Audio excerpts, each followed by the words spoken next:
This is a 2-hour walk through the making of House of the Dragon, covering the production stories, the casting decisions, and the actors who nearly said no, the practical rigs and tanks and machines the crew built to put dragons on screen, the changes the writers made to Fire and Blood, and what George R.R. Martin thought of them, and the real medieval history the whole war was borrowed from. Get comfortable, turn the lights down, and drift off whenever you're ready.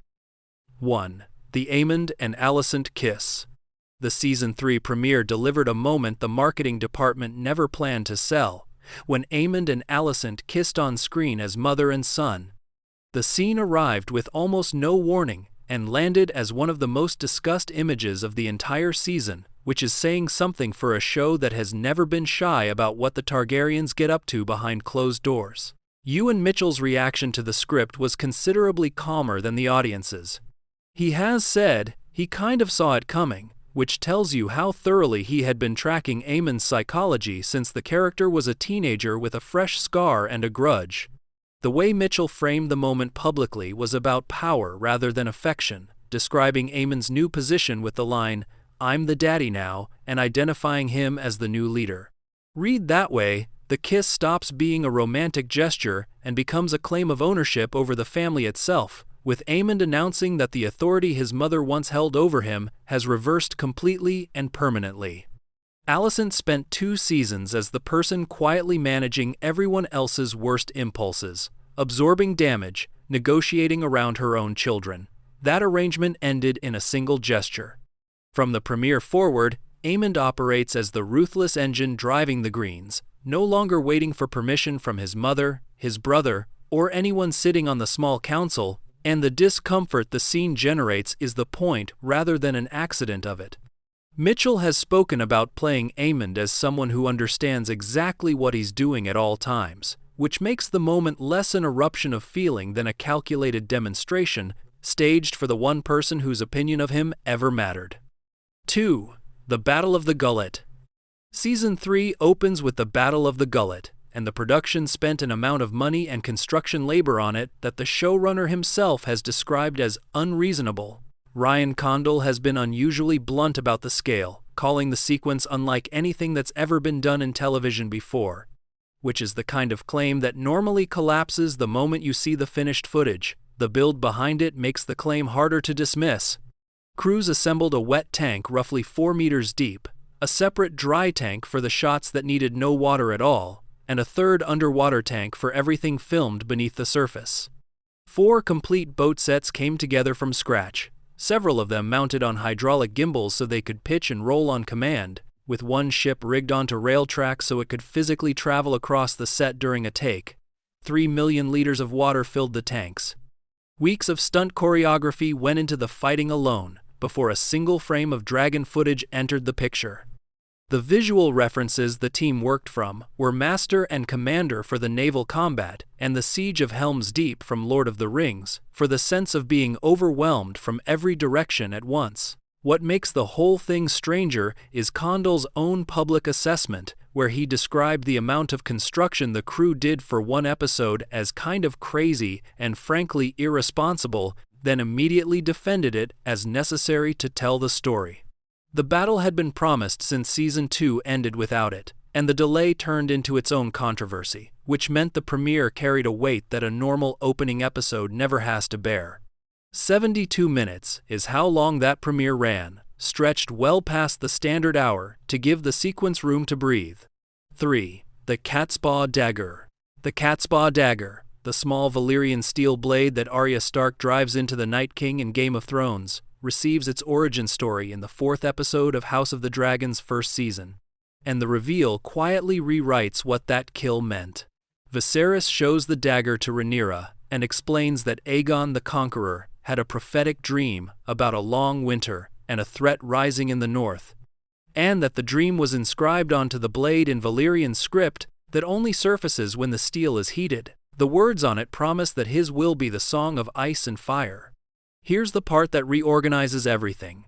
That dagger does not exist anywhere in Fire and Blood, the book the series adapts, and Aegon's dream doesn't exist there either. Both were invented for the show, deliberately, as a load-bearing beam connecting a prequel to a series that had already finished airing and finished badly. The elegance of the invention shows up when you follow the object forward through 2 centuries of Westerosi history.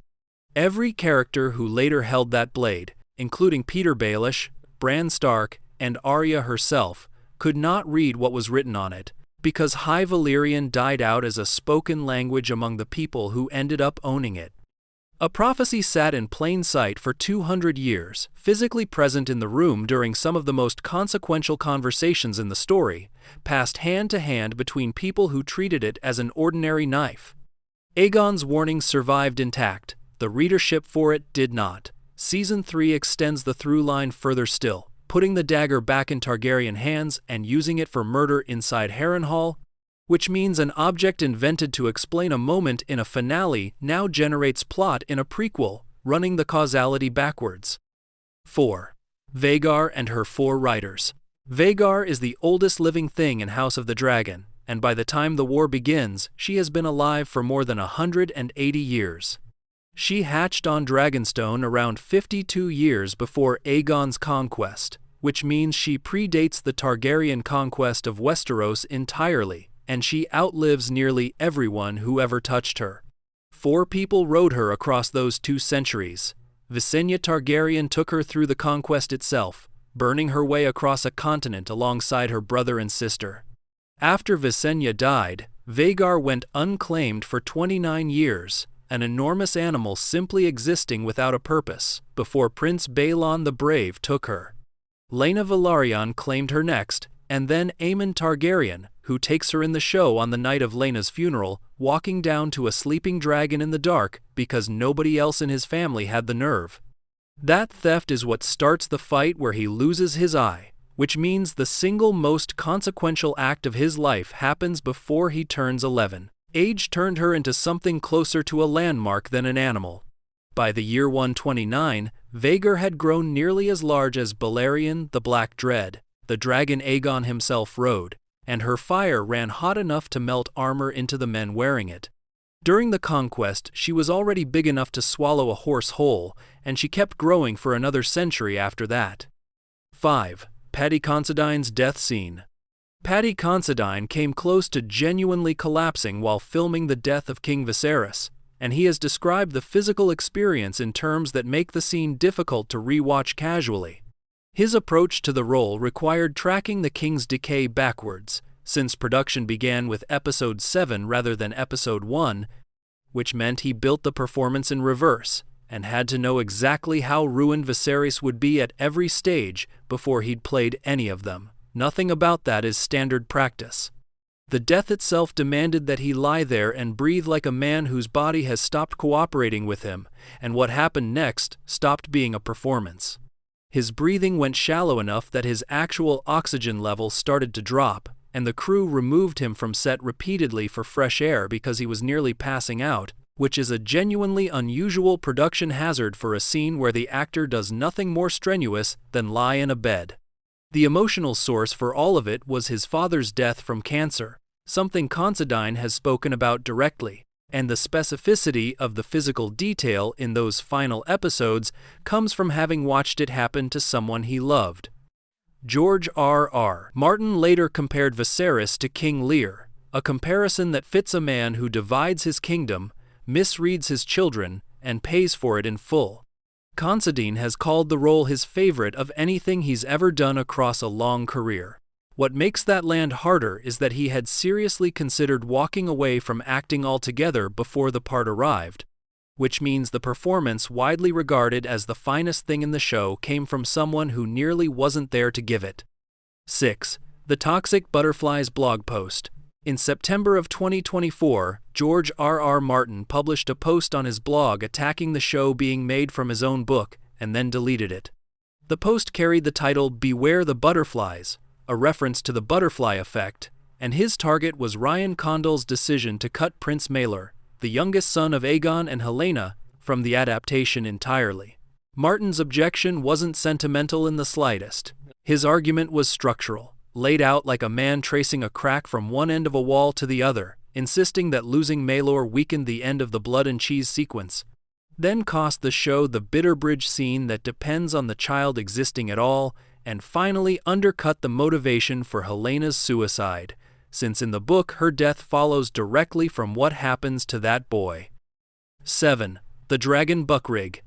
Every dragon flight in the show, every wing beat and dive and sickening bank into a cloud, was filmed with an actor strapped to a machine the crew calls a buck. The buck is a mechanical rig, motorized and programmable, and its movements are choreographed in advance to match a flight path the visual effects team has already worked out shot by shot in pre-visualization. The actor isn't improvising any of it. Emma Darcy, leaning into a turn, is following a motion profile written weeks earlier by people who knew precisely where Caraxes would sit at that exact frame. Season 2 introduced a version the team referred to as Buck 2, described as a cross between an LED volume and a blue screen stage, and its most elegant trick involved a revolving saddle paired with a camera mounted on an arm revolving in the opposite direction, which produces the disorienting relative motion of a creature moving underneath you while the world spins past your shoulder. Wing, flapping, banking, diving, all of it originates from a rig bolted to a stage floor. For the Battle of Rook's Rest, Eve Best rode a motorized buck as Rhaenys, and cinematographer Vanja Cernjul has explained that they used Bosu balls, the half-dome balance trainers you'd find in any gym, to generate the unstable micro-movement that sells a living animal breathing beneath a rider. Surrounding all of it was a nearly 360-degree LED volume, which exists less for the actor's benefit than for the light, throwing real firelight and real sky onto real skin, so nothing has to be invented afterward in post. Season 3 moved the whole apparatus onto a 6-axis motion base, giving the rig freedom to travel in every direction a body can be thrown. 8. The reused Game of Thrones theme. Ramin Djawadi returned to score House of the Dragon, and his first decision was to change nothing about the one thing everyone recognizes. The main title theme is the Game of Thrones theme. Not a variation on it, not a reharmonized cousin of it, but the actual cue that played over the clockwork map for 8 seasons, imported wholesale into a series set 2 centuries earlier. His reasoning was about belonging rather than nostalgia, explaining that the team really wanted to tie the shows together and that the score needed a stamp identifying this as Game of Thrones rather than something merely adjacent to it. Underneath that consistency, Djawadi made choices that quietly break with his own history. Piano arrives in the first episode of House of the Dragon, immediately, which matters because the piano did not appear anywhere in Game of Thrones until the 6th season, when it opened Light of the Seven and turned the destruction of the Sept into the most memorable cue in the franchise. He had been holding that instrument in reserve for years, treating it as a weapon he could only fire once. Handed a new show, he stopped holding it and used it on day 1, and his explanation was as casual as the decision was radical, wondering aloud why not just drop it in the first episode right away. Rhaenyra's theme received something else he had rarely reached for, with vocal elements woven directly into the writing, an approach he has admitted he hadn't really done that much of across the original series. The result is a score that sounds like the old show at the top of every episode, and then, the moment the titles end, stops pretending to be it. 9. The recasting of Rhaenyra and Alicent. Halfway through the first season, House of the Dragon fired its 2 lead actresses and replaced them, and the show survived a decision that has killed lesser productions. Episode 6 carries the title The Princess and the Queen, and it opens 10 years after the previous episode ended, with Emma Darcy sitting where Millie Alcock had been and Olivia Cooke standing where Emily Carey stood. Both younger actresses had built enormous audience goodwill by that point, and Alcock in particular had become the reason a lot of people were watching it all. Here's the detail that explains why the transition worked. Darcy and Cooke were cast first. The production locked its adult Rhaenyra and its adult Alicent before it ever went looking for teenagers, and then hunted for younger performers who could plausibly grow into those specific faces, those specific voices, those specific ways of holding a jaw. Most shows do it in the opposite order, casting the young version and then scrambling to find an adult who resembles them, which is why most shows fail at it. Working backwards meant the older performances were the fixed point and the younger ones were built to arrive there. The two pairs also kept away from each other on purpose. Alcock and Darcy did not sit down to compare notes on how Rhaenyra walks or where her voice sits, and Carrie and Cooke made the same choice, all of them protecting their own interpretation from contamination by someone else's. What the audience receives is continuity that feels genetic rather than rehearsed. The ages involved make the whole exercise sharper still, because Carrie was roughly 18 or 19 while filming a woman being married off and made a mother, with Cooke around 28, and Alcock was about 22 against Darcy's 30, gaps wide enough that no amount of makeup was ever going to bridge them. 10. Why Miguel Sapochnik left the show.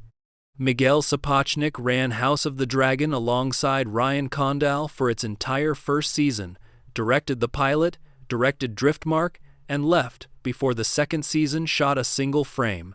His resume made the departure genuinely strange, since this was the man who directed Battle of the Bastards and The Long Night, the two episodes most people cite when they argue Game of Thrones was the best-looking thing ever put on television. The official statement did what official statements always do, describing the exit as difficult but right, with Sapochnik saying it was incredibly tough to decide to move on but that he knew it was the right choice for him personally and professionally. Puck later reported what was actually happening. Sapochnik's wife, Alexis Rabin, appeared in the first season as the lady-in-waiting Talia and carried a producer credit on it, and he wanted her made a producer on season 2. HBO refused, citing a lack of experience. Negotiations deteriorated badly enough that the network brought in a mediator to sit between them. None of it worked. Sapochnik walked away from the show, fired his agents at WME on his way out, and signed with CAA instead, which is not the behavior of a man leaving on friendly terms. Condal became sole showrunner as a result, and Alan Taylor came aboard as an executive producer and director to cover the gap, bringing his own Game of Thrones history with him. The fallout reshaped how the second season looks, since the person most responsible for the visual language of the franchise's biggest battles was no longer in the building when it came time to film them. 11. Steve Toussaint's response to the racists.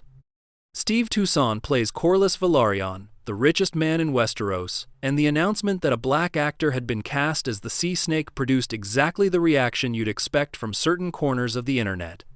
Toussaint did not ignore it, and his answer became one of the most quoted things anyone connected to the show has ever said. Speaking to Men's Health, he laid out the absurdity in a single stroke, pointing out that these people are happy with a dragon flying and happy with white hair and violet-colored eyes, but a rich black guy, that's beyond the pale. The line works because it identifies the precise location of the objection. Nobody complained about the physics.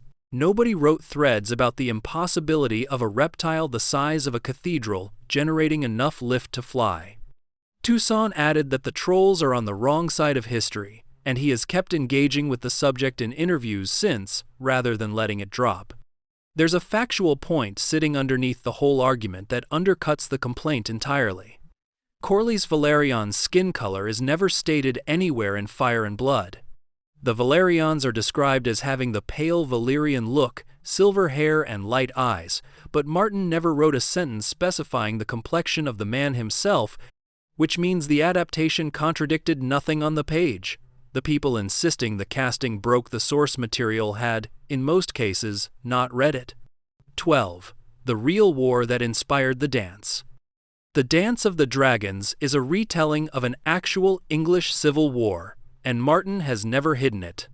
The conflict is called the Anarchy. It ran from 1135 to 1153, and the parallels are close enough to function as a spoiler for anyone who studied medieval history. King Henry I named his daughter, Empress Matilda, as his heir, and made his lords swear an oath to support her, and then made them swear it again, and then a third time, which tells you exactly how much faith he had in the first two. Viserys does the same thing with Rhaenyra and gets the same result. When Henry died, his cousin Stephen of Blois seized the throne while Matilda was out of the country, and the theft succeeded largely because she wasn't there to stop it. Rhaenyra is on Dragonstone when Viserys dies. Aegon is crowned in King's Landing while she's away. Matilda came back with an army, backed by her half-brother Robert of Gloucester and her uncle King David of Scotland, and England spent 18 years tearing itself apart over the question. The ending is the part that stings. Stephen kept the throne for the rest of his life, and Matilda never ruled, but her son Henry II inherited everything when Stephen died, which meant the usurper won the war and lost the dynasty.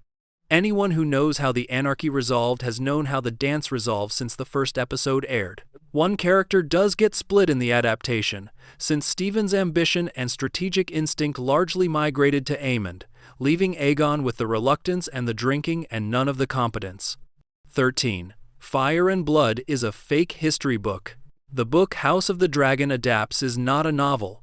Fire and Blood, published in 2018, is written as a work of history composed inside the fictional world by a fictional scholar named Archmaester Gildane, who is compiling accounts from people who were there and who all despise each other. 3 sources do most of the talking. Grand Maester Munkin wrote the official version and sides with Rhaenyra. Septon Eustace wrote the pious version and sides with the Greens, painting Rhaenyra as a woman who deserved what happened to her. Mushroom, a court fool with a filthy mouth and no loyalty to anyone, wrote the version where everyone is sleeping with everyone and every noble motive is a lie. And his account is simultaneously the least reliable and the most entertaining. Gildane presents all 3, frequently contradicting each other about the same afternoon, and declines to tell you which one is true. Martin built the whole thing in the style of Herodotus and Suetonius, ancient historians who reported rumor alongside record and let the reader sort it out. That structure created a problem the show could not avoid. Television cannot film 3 versions of an event and shrug, so the writers had to walk into every ambiguity and choose. Sarah Hess, a writer and executive producer on the series, has described the unreliability as freedom rather than obstacle, and Condell has talked about using it to give the show an edge, since a scene nobody can prove happened is a scene nobody can prove you got wrong. Every complaint about the adaptation deviating from the book runs into the same wall, because the book was designed from the ground up to be unsure of itself. 14. The move to Leavesden and the units named Fire and Blood. Game of Thrones lived in Belfast for a decade, headquartered at the Paint Hall inside Titanic Studios, and House of the Dragon left Northern Ireland behind entirely. The show is based at Warner Brothers Studios Leavesden, just outside London, where the production commandeered 7 stages and built Westeros again from scratch on a completely different island.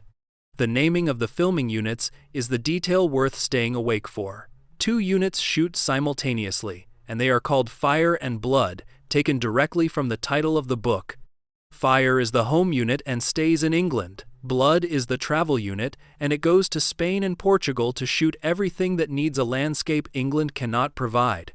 Which is how a production splits itself across a continent, without ever losing track of which team is where. Somebody in a production office made that joke, and it stuck permanently.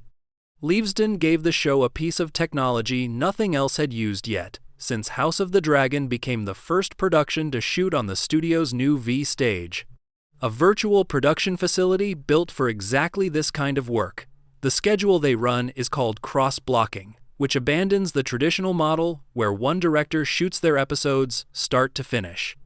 Instead, multiple cinematographers work at the same time on different episodes, so Fabien Wagner might be lighting the Iron Throne room for episode 1 while another DP shoots episode 4 out on the backlot, and the show gets assembled from pieces that were never filmed in order. 15. The Severed Head Budget. Season 1 of House of the Dragon cost just under $200 million, which works out to a little under $20 million per episode, and Variety broke the number in April of 2022, before anyone had seen a frame. HBO's explanation for the efficiency was institutional memory. 10 years of Game of Thrones, plus Westworld, plus his Dark Materials, had taught the company how to build fantasy at scale without setting money on fire, and the crews arriving at Leavesden had mostly done this before. The internal nickname for the budget is where it gets strange, since the team reportedly called it a severed head budget. The reference goes back to Game of Thrones, where Martin was supposed to appear in a cameo as a severed head mounted on the walls of the Red Keep, an appearance that never actually happened despite being planned. Scale matters for understanding what that number means. Amazon spent nearly $450 million more on the Rings of Power than HBO spent on House of the Dragon, for a season with fewer dragons and considerably less blood, and the two shows premiered within weeks of each other in the autumn of 2022. $20 million an episode was never a small figure. Set against what the competition was burning through in the same season, it starts to look almost restrained. 16. The 159 New Words of High Valyrian. David J. Peterson built High Valyrian out of almost nothing. Martin had written a handful of phrases into the novels. Things like Dracarys and Valor Morgulus, and that was the entire vocabulary of a dead imperial language when Peterson took the job on Game of Thrones and constructed the rest from scratch, the way he had already done with Dothraki. House of the Dragon demanded an expansion, because the Targaryens actually live in this language rather than deploying it as a party trick. Duolingo, which hosts an official High Valyrian course Peterson maintains, announced that his updated version added 159 new vocabulary words for the show. The categories those words fall into tell you what the writers were asking for, since they cluster around family, authority, and commands given to dragons, which is a fairly precise summary of what this series is about. Game of Thrones needed Daenerys to say one word and set a city on fire. House of the Dragon needs two people to argue about inheritance for 4 minutes without switching to English. Underneath the vocabulary sits real grammatical machinery. High Valyrian is head final, meaning modifiers come before the thing they modify, and it runs 4 grammatical numbers rather than the 2 English gets by with, alongside 8 noun cases and fully conjugated verbs. Latin has 6 cases and is considered punishing. Peterson built 8 into a language nobody speaks for a television show, and then taught it to actors who had to perform emotion in it while pretending it was their mother tongue. 17. The ratings across 3 seasons. The numbers House of the Dragon puts up have declined every season, and the show remains one of the largest things on television, which is a contradiction worth sitting with for a moment. Season 1 premiered to 9.99 million American viewers on night 1. The biggest launch for any new series in HBO's history, and the finale pulled 9.3 million, the network's largest finale audience since Game of Thrones ended. Season 2 opened lower, at 7.8 million across linear and streaming, down 22%, and yet that same night became the biggest streaming day Max had ever recorded up to that point. Samba TV measured the drop more brutally, counting 1.3 million American households against Season 1's 2.6 million. Across the full run, Season 2 averaged around 25 million viewers, an episode compared to Season 1's 29 million. Season 3 tells the same story with different arithmetic. Warner Brothers. Discovery reported 21.5 million global viewers in the first 3 days, down about 8% from Season 2's 23.4 million. And the company pointed at the FIFA World Cup as the reason people had something else to watch that week. The figure that reframes all of it is Season 1's cumulative average, which now sits at 92.2 million viewers per episode once you count everyone who eventually got around to it. Premiere night numbers measure impatience. The long tail measures the actual size of the audience, and the long tail on this show is enormous. 18. Sunfyre the Golden. Sunfyre is the most beautiful dragon in the world, and Fire and Blood says so directly rather than leaving it to the reader. The scales are bright gold, catching light in a way that made him famous across Westeros before he ever did anything worth remembering, and his rider is Aegon II, a man whose entire personality is wanting to be admired. The pairing is almost too neat. Aegon rides the prettiest animal in the world and does nothing useful with it for most of 2 seasons, and then Rook's Rest happens and both of them come out of the sky in pieces.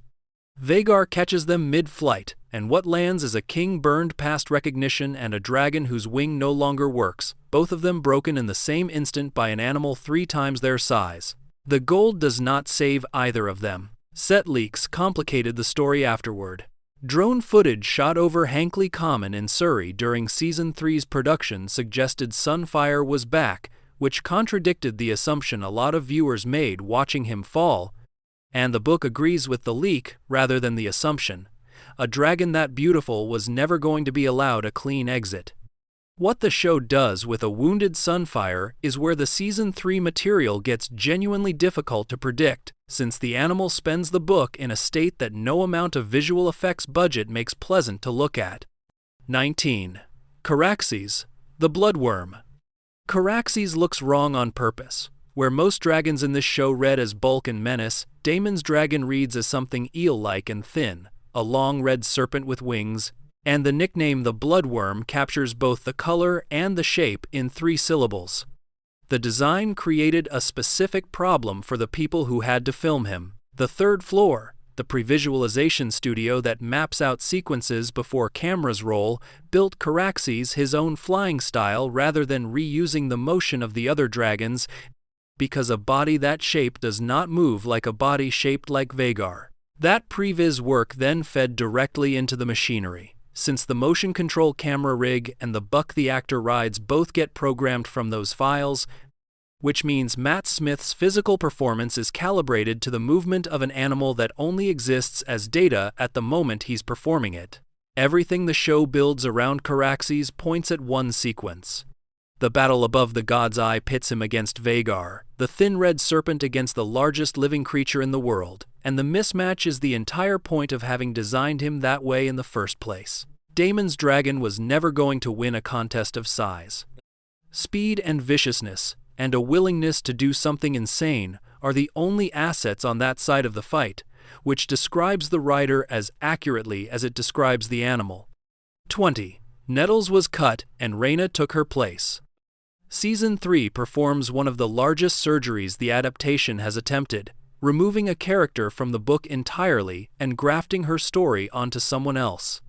In Fire and Blood, a low-born girl called Nettles tames the wild dragon Sheepstealer by feeding him sheep she butchers herself until the animal decides she belongs to him. The show hands that arc to Rhaena Targaryen instead, played by Phoebe Campbell. Condell's reasoning is about setup rather than economy. Rhaena has been established since the first season as the member of this family who does not have a dragon, the girl watching everyone she's related to fly while she stays on the ground, and Condell described the payoff as a very monkey's paw kind of moment, where she gets her great wish and it becomes her greatest nightmare. The logic is sound television. Nettles arrives from nowhere in the book, and the audience has no relationship with her, whereas Rhaena has been quietly wanting this for 2 seasons in the background of scenes about other people. Martin objected, and the geography is part of why. Sheepstealer lives in the Vale in the show's version, and dragons are not supposed to be in the Vale at that point in the story, which is the kind of change that alters more than one scene downstream. This sits among the specific deviations that pushed Martin toward writing his Butterflies post, and the argument between author and showrunner over Nettles has been running publicly for longer than most viewers realize. 21. The hidden casting of Daeron and the fake Daeron. Daeron Targaryen is the 4th of Alicent's children, and HBO refused to say who was playing him. No press release, no announcement, no casting scoop given to a trade outlet, which is genuinely unusual for a show that has fed Deadline and Variety a steady diet of casting news since 2021. Benjamin Evan Ainsworth got the part, and audiences found out from a Sky Italia listing that leaked before the episode aired, followed by the episode itself confirming it. Ainsworth came from The Haunting of Bly Manor, and the character he plays rides Tessarion, a brilliant blue dragon nicknamed the Blue Queen, which hands the Greens a 4th dragon rider at the exact moment the war needs rebalancing. The secrecy paid off in Episode 3, where the show ran a trick that does not exist in the book at all. Ormond Hightower stages a fake surrender and delivers a boy to Daemon, presented as Daeron, with his hair dyed silver to sell it. Alicent is the one who breaks it, revealing the child is not her son, and the decoy is played by a different actor named Charlie Gordon. Nothing about this handover appears anywhere in Fire and Blood. The writers built an entire deception around a character the audience had never seen. which only works if the audience genuinely does not know what the real one looks like, which is why nobody was ever told. 22. Alys Rivers and What Happens at Harrenhal. Gail Rankin returns as Alys Rivers in Season 3, and the character finally gets the material the first 2 seasons kept gesturing at. Alys is the Witch of Harrenhal, or the woman everyone calls a witch, which in a castle that size is a job description rather than an accusation. Episode 2 puts Aemond in that castle and turns him into something considerably worse than he was. He takes Harrenhal, kills Simon Strong and Strong's sons, and takes a wound in the process, and the sequence ends with him collapsing and begging Alys for help, which is the first time this character has asked anyone for anything. Everything the book does with Aemond and Alys begins from that moment on the floor. Rankin has described the meeting between them in terms that resist easy categorization, calling it the darkest, romantic, or complex meeting of matches in some ways, a sentence that keeps revising itself because the relationship keeps refusing to settle into one shape. She has also confirmed that Season 3 finally reveals where Alys came from, a backstory the show has withheld through every previous appearance, letting her exist as an atmospheric presence in a haunted castle rather than a person with a history. Aemond arriving broken is what forces the question, since a woman nursing a wounded prince has to eventually explain who she is. 23. The Dragon Hidden in Every Costume. Janie Temime designed the first season of House of the Dragon, arriving from Harry Potter and Skyfall, and she produced more than 2,500 individual looks for a single season of television. The system underneath all of it is color. Targaryens wear black and red, Hightowers wear green, Valyrians wear gray and blue, and the audience learns to read allegiance across a crowded room before anyone opens their mouth. Alicent's green dress is the moment the system becomes a weapon. Temime described the choice as an arrival rather than a costume change, saying that when Alicent really becomes herself, she appears in this green dress, and the comparison she reached for was Queen Elizabeth II, a woman who used color as a signal for 70 years because nothing else was permitted to her. The dress walks into a party where everyone is wearing Targaryen black and announces a war without a word being said. The detail Temime seemed proudest of is the one almost nobody catches. Her instruction to viewers was to treat it as a game, saying there should be a game called Look for the Dragons, because there isn't a single Targaryen costume where you won't find a dragon somewhere. Every garment, embroidered into a hem, worked into a clasp, hidden in the structure of a sleeve. Caroline McCall, who came from Downton Abbey, took over for seasons 2 and 3, inheriting a rule that no one watching at home had been told about.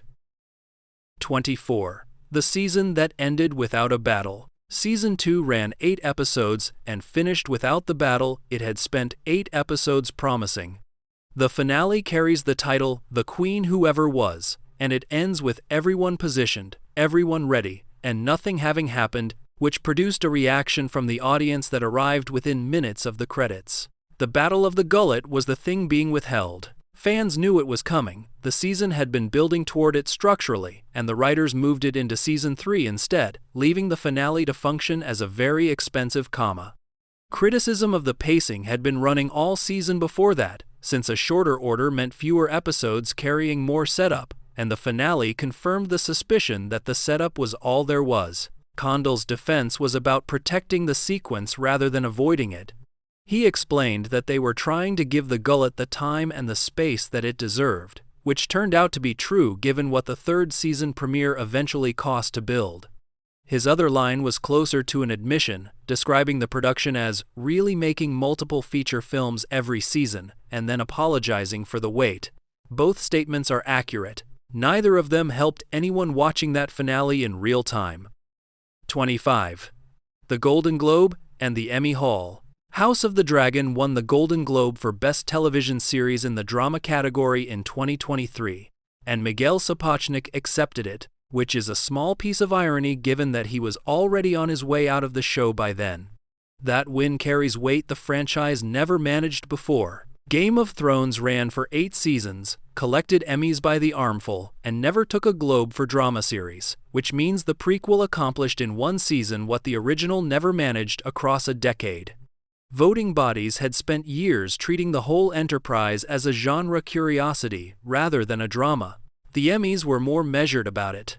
Season 1 collected 9 nominations in 2023, including Outstanding Drama Series, and converted exactly one of them, winning for Outstanding Fantasy or Science Fiction Costumes, which sends the trophy straight back to the department hiding dragons in the hems. Emma Darcy has picked up 2 Golden Globe nominations for Best Actress, one in 2023 and another in 2025. 9 nominations and 1 win is the profile of a show the industry respects and does not quite love. 26. The Friendship That Never Existed. Rhaenyra and Alicent were never friends. The entire emotional foundation of House of the Dragon, 2 girls who grew up together and destroyed each other, does not exist anywhere in Fire and Blood, and the writers built it from nothing.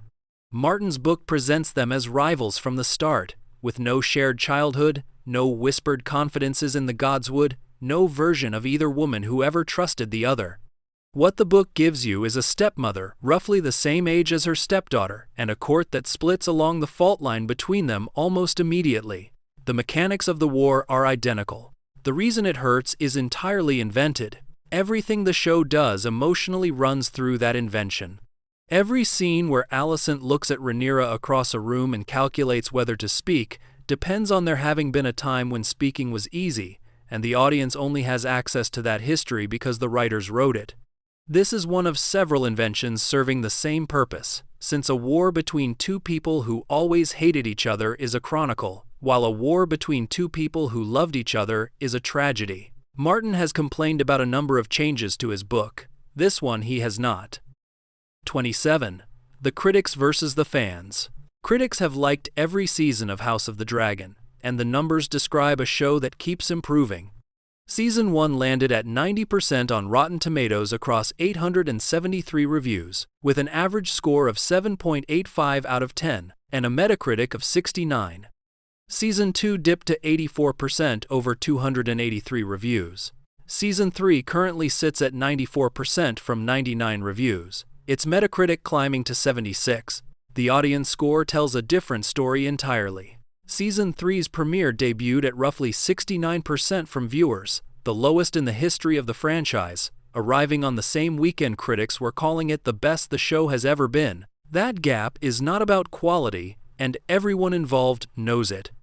Book deviations are what the audience is voting on. The people leaving those scores are largely the people who read Fire and Blood, watched the show remove Nettles and hand her dragon to Rhaena, watched a fake Daeron get delivered in a scene Martin never wrote, and registered their objection in the only place available to them. Critics grade the episode in front of them. A section of the audience grades the distance between the episode and the page, and Season 3 has widened that distance considerably. 28. The Throne That Finally Matches the Book. The Iron Throne in House of the Dragon is not the throne from Game of Thrones, and the difference is the entire point. Scores of additional swords, fused and warped and jutting at angles that serve no one's comfort, surround the seat and turn it into something closer to what Martin actually described on the page. Readers had complained about the original for years. The book describes a monstrous thing, a mountain of blades tall enough to make a king climb to reach it, dangerous enough that sitting badly draws blood, and the version Game of Thrones built was a chair. A menacing chair, but a chair. House of the Dragon rebuilt it as an object that clearly wants to hurt whoever wins it, which does useful work in a story about people destroying a family to sit on it. Lighting the thing has always been the problem. Fabien Wagner, who shot for both series, remembered his first day in the Game of Thrones throne room during the 4th season with a piece of honesty most cinematographers keep to themselves, saying he didn't have a clue how to light this. A room built from blades reflects light in every direction at once. Adding scores of swords to it made the space more impressive and made his job considerably worse. 29. The Show That Rescued the Franchise. Game of Thrones ended in 2019 with a finale watched by 19.3 million people who mostly did not enjoy it. Record numbers, widespread disappointment, and a fanbase that spent the following 3 years arguing about whether any of it had been worth the decade they gave it. House of the Dragon arrived into that wreckage, and the recovery started before it aired. Game of Thrones viewership on HBO Max climbed for 7 consecutive weeks in the run-up to the premiere, with August averaging roughly 90% above where June had been, which means people were re-watching the show they claimed to be finished with. Anticipation for the prequel sent them back to the original, voluntarily. What followed rebuilt the whole enterprise. House of the Dragon's success re-established Westeros as a place HBO could keep making television about, and A Knight of the Seven Kingdoms exists because of it. A smaller and stranger show that would never have been greenlit if the prequel had failed. 3 years of consensus held that the franchise had killed itself on its own ending. One season undid that consensus, which suggests the audience had never actually left. 30. Matt Smith nearly said no. Matt Smith's first instinct about House of the Dragon was to pass. His account of hearing the pitch is not the polished version actors usually give, since he recalled being told there's this part in this new show that is a prequel to Game of Thrones, and thinking, I don't know, it's a tough one to follow, haven't we seen this before? The hesitation was reasonable. Following Game of Thrones in 2022 meant walking into a room where the audience had already decided the franchise had disgraced itself, and any actor signing on was accepting a share of that verdict before filming a frame. Smith had watched a fandom turn before. Doctor Who taught him what it looks like when millions of people feel personally entitled to an opinion about your work, and he has credited that experience with teaching him to ignore the noise, which is a skill you cannot acquire any other way. Condell wanted him regardless, and the reason was the crown rather than anything with a sonic screwdriver in it. Smith's Prince Philip is a study in a man who married into a family, ranks second in every room, and resents it constantly, which describes Daemon Targaryen almost exactly. The part that nearly got turned down became the thing most people cite when they explain why they kept watching. 31. Olivia Cooke refused the note she was given. The showrunners handed Olivia Cooke a shortcut into Alicent and she declined to take it. Their suggestion was to play the character as a woman for Trump, a piece of shorthand meant to locate Alicent's politics quickly, and Cooke's response was that she just didn't want to give them any more mental real estate than they already had, so she tried to find a different route into her. That refusal shapes everything the character became. Playing Alicent as a reactionary makes her legible and small, a person whose behavior you can predict from her category, and Cooke went hunting for something that would not resolve that easily. The Alicent who arrived on screen operates from fear and duty and a childhood spent being handed to men, which is considerably harder to dismiss than a political caricature would have been. Her framing of the whole show is the line worth keeping. Cooke has never described Alicent as a villain, and when asked about the two sides of the war, she reduced the question to its actual terms, saying it's, who's your favorite war criminal? Neither woman is clean. The audience picks a team anyway, and Cooke's refusal of that original note is a large part of why picking one is difficult. 32. Fabien Frankel was given the lyrics. Kristen Cole barely exists in Fire and Blood. Fabien Frankel described what the book gave him with a precision that doubles as a complaint, explaining that the text will be like, he was a knight with black hair and green eyes, and that was the raw material for a character who drives half the war. What he built from it he described in musical terms, saying he kind of felt like he was given the lyrics, and then he got to write the melody. The words were fixed, and everything underneath them was empty, which is a nightmare for some actors and an open field for others. Frankel trained at RADA and LAMDA, which is roughly the most conventional path into British acting that exists, and the role he landed required inventing a personality from a hair color. Getting cast was stranger than the preparation. Frankel auditioned with a single self-tape, submitted under the codename Sir Clint because the production was hiding what it was casting for, and that one tape was enough. Producers had been looking for something else entirely, since reports at the time described them wanting a more burly presence, a Jason Momoa type, which is not a phrase anyone has ever used about Fabien Frankel. They changed their minds about the character rather than making him change to fit it. 33. Aemond walks like a slasher villain. Ewan Mitchell built Aemond's walk out of 1980s horror movies, and once you know it, you cannot watch him cross a room the same way again. His reference points were the killers who never run, and he named them directly, pointing at Freddy Krueger, Michael Myers, and the Creeper from Jeepers Creepers. The principle he extracted from them is about inevitability rather than speed. Mitchell put it as an observation about physics, noting that no matter how slow they walk, they always catch up with Jamie Lee Curtis, which is the central lie of the slasher film and also the most frightening thing about it. Aemond moves through Westeros the same way. He is never in a hurry, and he arrives anyway, and the calm is what tells you the outcome has already been decided. Two other pieces feed the same construction. Mitchell gave Aemond a long duster coat as a deliberate tribute to those films, importing a silhouette from a genre this show has nothing to do with, and it works because nobody watching consciously registers where they have seen it before. The eye came from somewhere older, since he drew on the Greek myth of the Cyclops for Aemond's certainty about himself, a creature with one eye and no doubt whatsoever. 34. Learning High Valyrian like an exam. Speaking High Valyrian on camera is not the glamorous part of the job. Matt Smith and Emma Darcy have both compared the process to preparing for a high-stakes university oral exam, which is a wonderfully unromantic way to describe standing in front of a camera in a costume worth more than a car. The comparison is exact. An oral exam requires you to produce fluent speech in a language you do not think in, under time pressure, while someone watches for the moment you slip. And the difference here is that the slip gets edited into a scene 40 million people will watch. The actors are not translating in their heads. They are performing emotion in phonemes they learned by rote, and the acting has to survive the memorization. Mitchell changed his method for Season 3, and the change went in the direction nobody expects. His approach through the first 2 seasons was rigid, learning lines months in advance so the words were automatic long before he arrived on set, and he threw that out to just be organic on the day instead. Loosening your grip on a language you do not speak is a strange choice.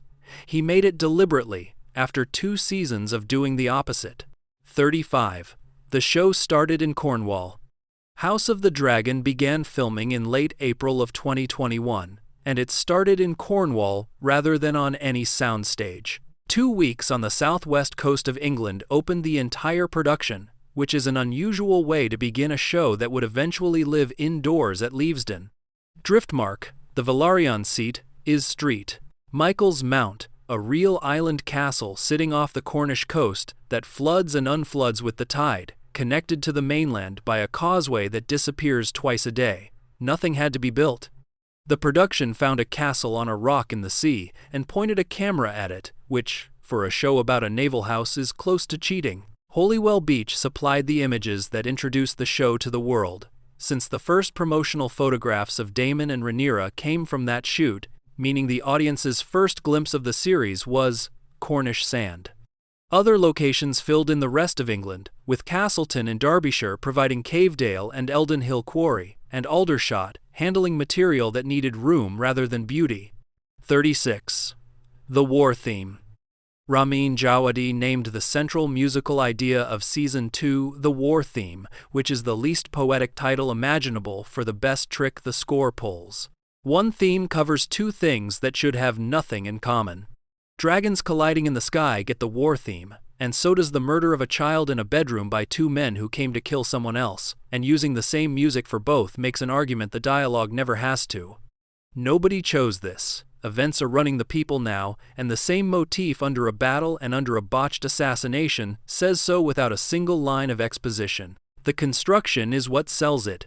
Djawadi described the theme's first appearance in episode 2 as almost nothing, played on piano and viola and cello, very small, a handful of instruments in a room where something terrible has just happened quietly.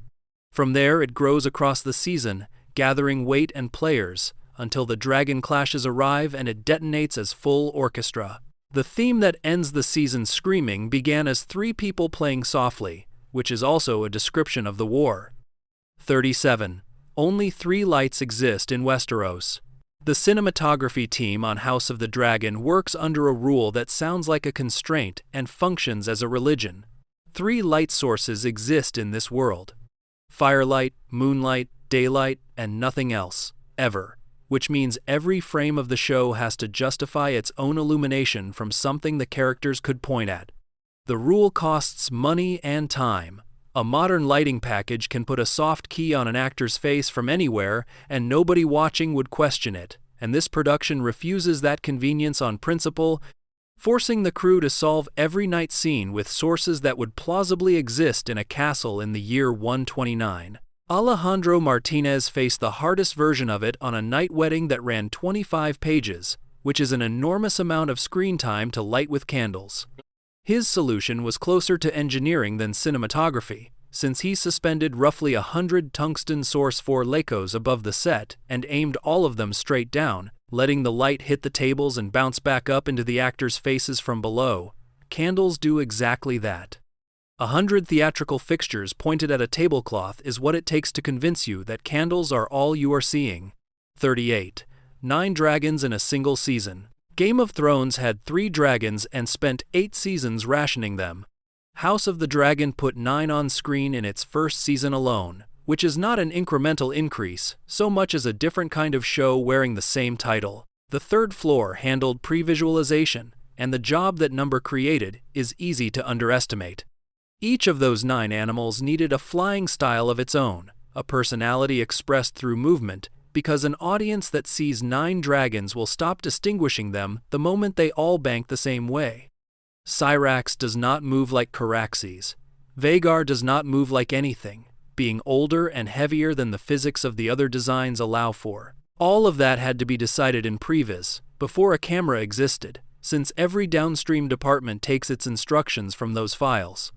Drogon, Rhaegal, and Viserion were siblings hatched from the same clutch, and looking similar was correct for them. 9 dragons from different centuries, different bloodlines, different sizes, arriving in a story where telling them apart is how you follow the war, required the previs team to build 9 distinct animals before anyone knew whether the audience would care. The audience cared immediately.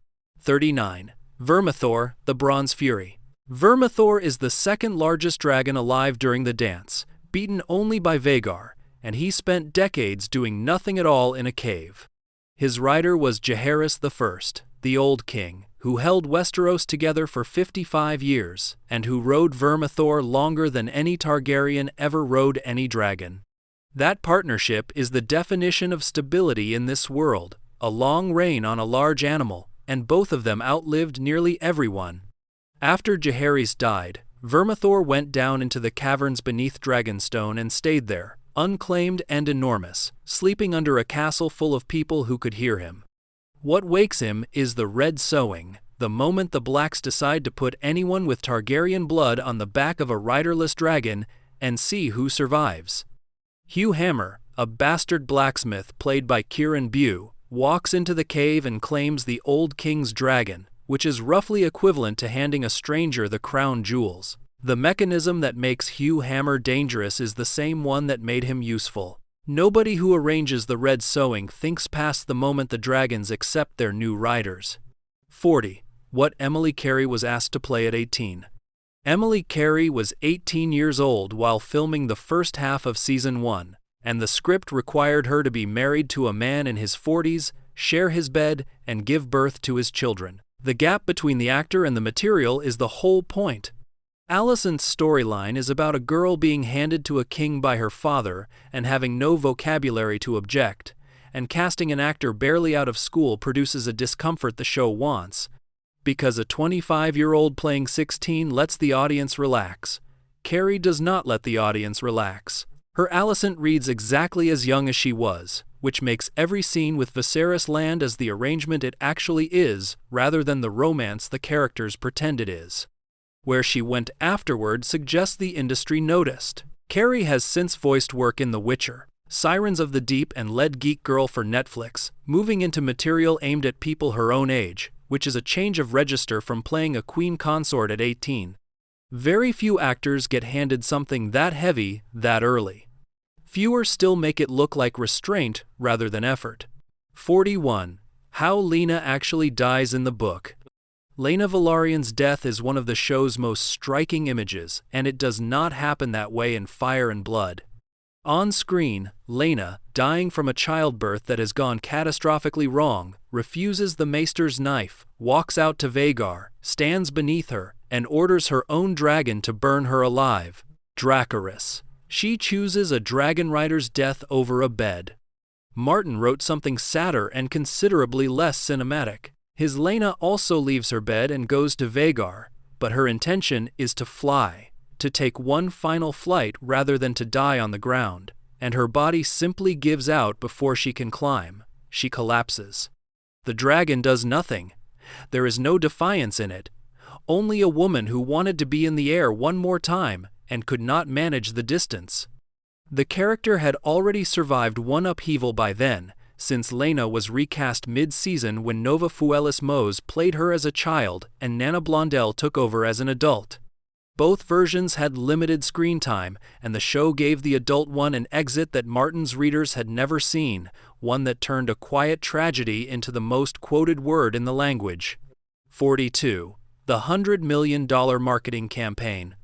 HBO spent more than $100 million marketing the first season of House of the Dragon, which was the largest campaign in the company's history, and roughly half again what the show itself cost to produce. Deadline broke the figure in August of 2022, and the internal accounting became public when a staff memo from David Zaslav claimed the campaign reached nearly 130 million people in the United States alone.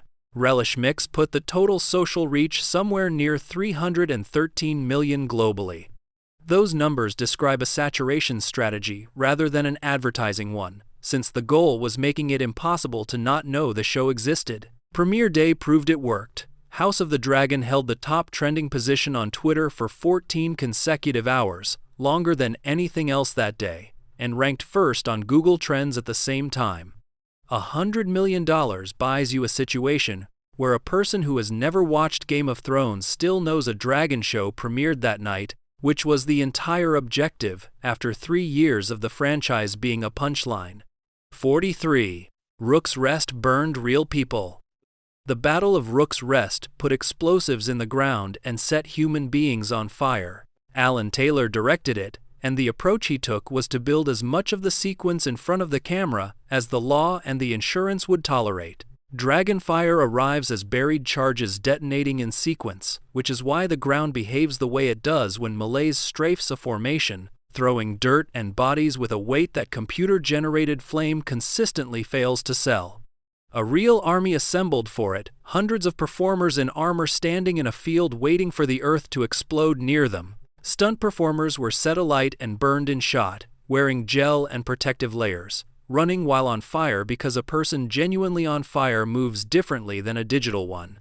Taylor storyboarded the entire battle himself before any of it was shot, which is how you make a sequence that complicated survive contact with a schedule. The dragons are visual effects. Almost nothing else in that sequence is, and the reason Rook's Rest hits harder than most television battles is that most of what you are watching physically happened to somebody. 44. Watching the dragon before it existed. Filmmakers on House of the Dragon could see the dragon while they were shooting the dragon, which sounds impossible given that the animal is added months later by artists sitting at workstations. Pixomondo built the system that made it work. Their tool takes the footage coming off the buck rig, live, and composites it directly over the pre-visualized dragon in real time, so the monitor on set displays something close to the finished shot while the actor is still strapped to the machine, not a rough guide, a near-final image generated at the moment of performance. What that changes is judgment. Directing an actor on a blue screen buck normally requires everyone involved to imagine the same invisible thing simultaneously and hope they agreed, and mistakes only surface in post when reshooting has become expensive or impossible. Seeing the composite live means a director can look at a monitor, decide the framing is wrong or the dragon is in the wrong part of the sky or the performance is not matching the motion, and fix it while the crew is still standing there. Guesswork left the process. That is worth more than any individual shot it produced. 45. Martin wanted 10 seasons. George R.R. Martin's argument with television did not start with House of the Dragon. He tried to convince HBO that Game of Thrones needed to run longer, and the number he wanted was 10 seasons at least, against the 8 it received. The request went nowhere, and the last 2 seasons of Game of Thrones ran short orders that compressed years of book material into single episodes, which produced the pacing everyone spent 2019 complaining about. Martin had told them in advance. Being right about it changed nothing at the time, and the finale that damaged the franchise is the direct product of a compression he objected to before it happened. Everything he has said since about House of the Dragon sits on top of that history. When Martin publishes a blog post about a cut character causing 3 collapses downstream, he is not making a first complaint, he is repeating one that has already been proven correct once at enormous cost. Showrunners hear an author defending his book. Martin is describing a thing he watched happen, to his own story, in front of 30 million people. 46. The premiere date was an awards calculation. House of the Dragon's 3rd season premiered in June of 2026, and the date was chosen to lose an Emmy race on purpose. Emmy eligibility ends in late May. Premiering in June means the season cannot compete in 2026 at all, and rolls into the following year's race instead, which is a decision that trades a year of momentum for a cleaner field, or a better campaign window, or simply distance from whatever else was crowding the ballot. Networks make this calculation constantly and rarely explain it. The other half of the plan was A Knight of the Seven Kingdoms, which HBO slotted into January of 2026, several months ahead.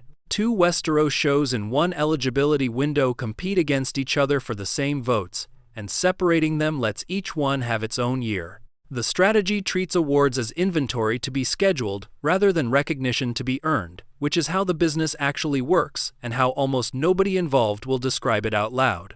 47. Tessarion, the Blue Queen. Tessarion is blue, and in a family whose dragons run to red and bronze and gold, that alone makes her the strangest thing in the sky. Deep cobalt scales, copper on the wings and crest, and a nickname that treats her as royalty rather than livestock, the Blue Queen. Size is where her story gets interesting. Tessarion is young and small, nowhere near the mass of Vhagar or Vermithor, which in most fights would make her irrelevant, and the math of this war does not work that way. Dragons in the dance function less like weapons than like nuclear deterrence, since what matters is not whether yours is the biggest, but whether the other side has to account for it. The Blacks began this war with an overwhelming advantage in the air, and every animal the Greens add compresses that gap regardless of tonnage. The arithmetic she changes is brutal in its simplicity. A side with 3 dragons must commit all 3 to any engagement and hope. A side with 4 can hold 1 back, split its attention, threaten 2 places at once, and force the enemy to guess. That is the entire strategic value of a small blue dragon with a boy on her back, and it is why her arrival matters more than her wingspan suggests. 48. The fans who filmed the filming. Season 3's production was documented by strangers standing in fields. Fan accounts, chiefly the one operating as House the Dragons alongside Redanian intelligence, tracked the shoot across England in something close to real time, and their reporting has held up almost entirely against what eventually aired. March of 2025 brought the first find, when a town materialized at a site in Surrey, built from scratch as an exterior set, and the theory settled on Tumbleton within days, because there is only one town in this story that matters that much.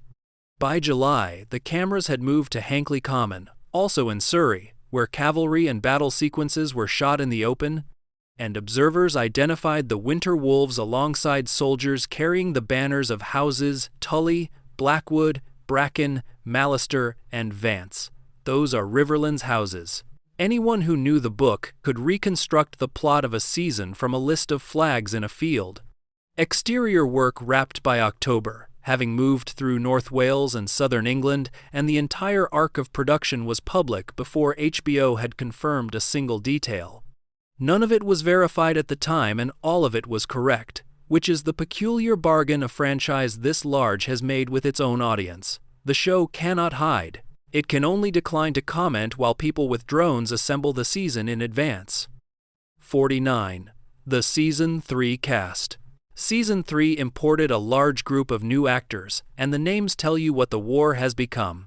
Tommy Flanagan, best known from Sons of Anarchy, plays Sir Roderick Dustin, called Roddy the Ruin, who leads the Winter Wolves down from the north. Casting a man with Flanagan's face for that part is not subtle and does not need to be. Dan Fogler arrives as Sir Torrin Manderley, a considerable distance from the Fantastic Beasts films, and Tom Cullen turns up as Sir Luther Largent, commander of the City Watch, having come from Downton Abbey by way of a great deal of harder material.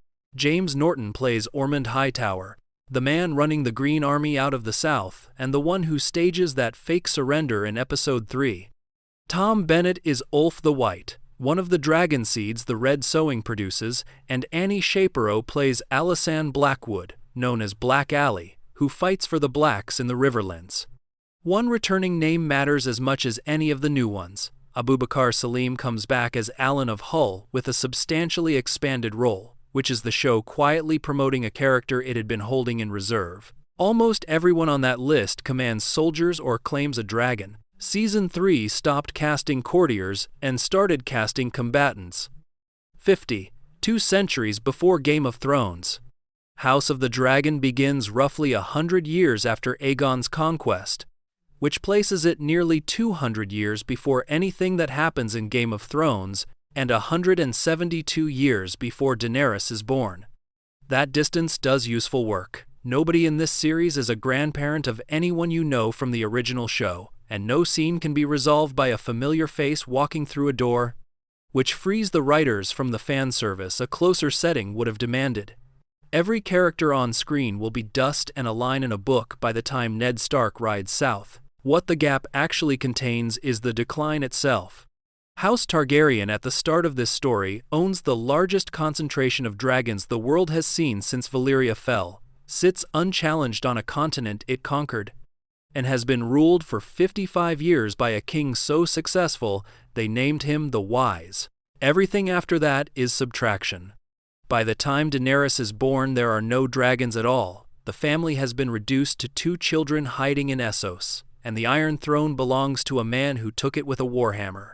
The 200 years between these shows is the story of how a dynasty spends everything it has. 51. Djawadi sees music in color. Ramin Djawadi has synesthesia. Music arrives to him attached to color, involuntarily and permanently, which means the man scoring House of the Dragon experiences a cue the way most people experience a painting. How much that shapes the work is impossible to measure from outside, and he has said it informs his writing directly. A show organized around black and green, where allegiance is literally a color, being scored by someone who cannot hear a chord without seeing one is a coincidence too good to leave alone. Medicine nearly took him instead. Djawadi's father wanted a doctor in the family and pushed him toward it, and the escape route ran through Berkeley and then through Hans Zimmer's Operation, where the break came that put him on television. 2 decades of the most recognizable music in the medium came from a man who was supposed to be a physician. 52. The finale leaked 2 days early. House of the Dragon's first season finale appeared online 2 days before HBO aired it. Someone had it, posted it, and the ending of the most watched new show in the network's history was public property before the network released it. Damage shows up in the numbers. Episode 2 drew 10.2 million viewers and remained the season's high point, which is not how television works, since finales are supposed to be the peak of any season that has been building properly. Everyone who wanted to know had already found out. HBO has lived through this before, given that Game of Thrones leaked repeatedly across its run, and the company never solved it. A leak 2 days out is not piracy so much as a scheduling failure, and it cost the first season the coronation its finale had earned. 53. 7 months of filming. Season 3 shot for 7 months, running from March to October of 2025, for 8 episodes. That ratio is closer to feature film production than television, which is precisely the comparison Condell keeps reaching for when he defends the wait between seasons. Leavesden anchored everything, with the stages there handling interiors and anything requiring the volume, and the location work spread across 3 countries. Wales supplied landscape. Surrey delivered Hankley Common and the Barossa and Swinley forests, standing in for terrain the Riverlands campaign needed. Spain took the rest, continuing a relationship the franchise has maintained since Game of Thrones discovered that Andalusia photographs like Dorne. 7 months for 8 hours of television means roughly 26 days of shooting per episode. Standard prestige drama runs closer to 10. Every complaint about how long fans wait between seasons has that arithmetic sitting underneath it. 54. The ending was announced before Season 3 aired. HBO renewed House of the Dragon for a 4th and final season in November of 2025, 7 months before Season 3 premiered. Casey Bloys made the announcement, and the word final was in it from the start. Naming the end that early is unusual and it is deliberate.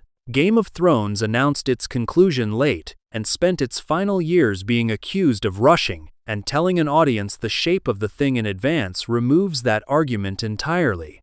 Condell has been consistent that the story finishes with Season 4, since The Dance of the Dragons has an ending, and the show is not going to invent material past it. 2028 is the target. 4 seasons, 6 years, 1 civil war, and a fan base that will know for 2 full years exactly how many episodes remain. 55. Renewed in 5 days. HBO renewed House of the Dragon for a 2nd season 5 days after the first episode aired. Not 5 weeks. 5 days, on the strength of a single night's numbers and whatever the network could see in the streaming data by that Friday.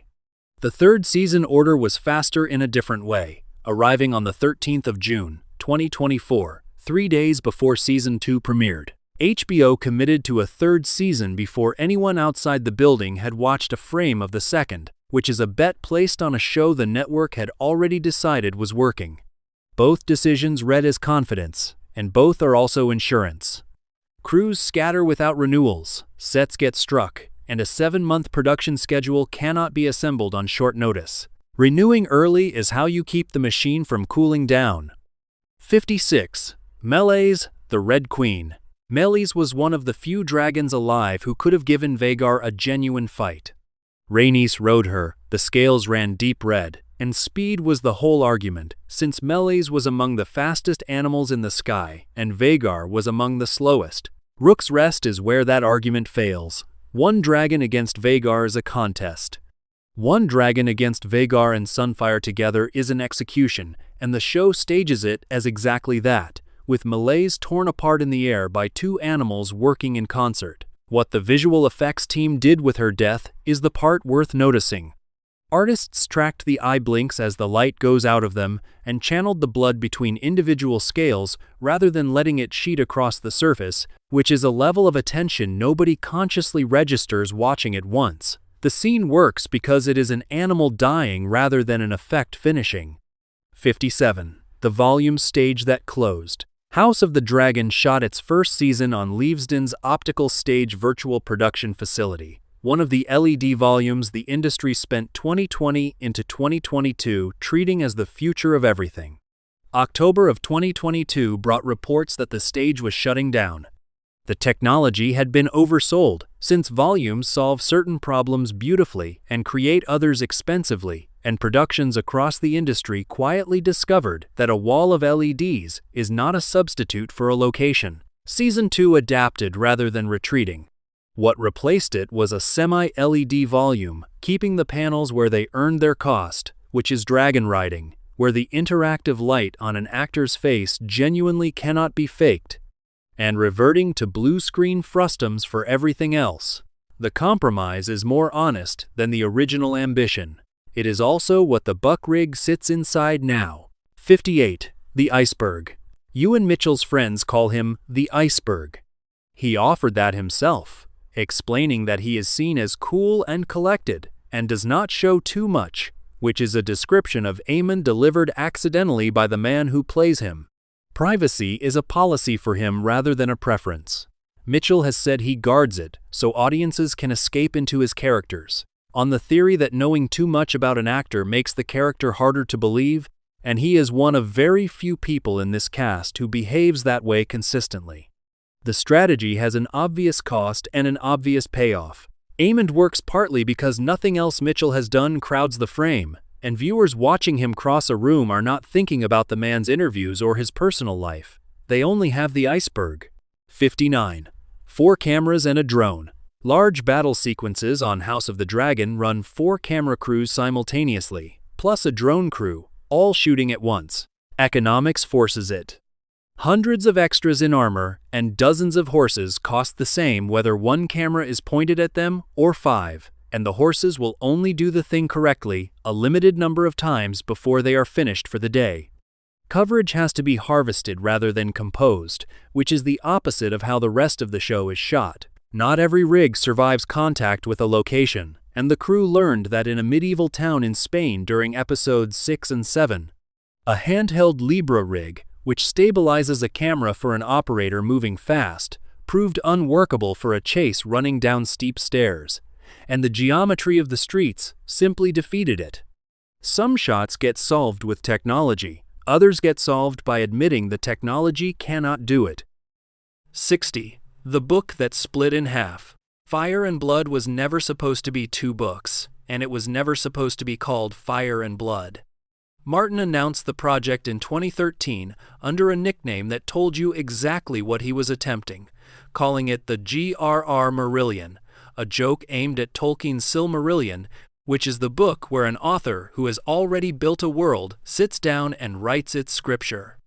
The plan was 1 volume covering the entire Targaryen dynasty, from Aegon's conquest to the rebellion that ended it, 300 years of kings in a single object. It grew. Martin kept writing. The material kept expanding underneath him, and eventually the thing had to be cut in half, which is a sentence that will surprise nobody who has followed this man's relationship with page counts. The first volume arrived in 2018 at over 700 pages, carrying more than 75 illustrations by Doug Wheatley, and it stops less than halfway through the dynasty it set out to chronicle. The second volume has not been published. It has been coming for 8 years now, alongside several other books that have been coming for considerably longer. What went into that first volume is worth understanding, since it was not written entirely from scratch. More than 200,000 words came from The World of Ice and Fire, an earlier encyclopedia project, absorbed and expanded rather than reprinted, which means Fire and Blood is partly a book made of another book. Martin has described the process as history rather than storytelling, and the difference shows on every page. House of the Dragon adapts a fraction of the first volume. Everything the show has done across 3 seasons, every Death and Dragon and Civil War, comes from roughly a third of a book that is itself half a book, and there is no version of this series that runs out of material. There is only a version where the source stops being published before the show catches up, which is a situation this franchise has experienced before and did not enjoy. 61. The episode titles tell you the plot.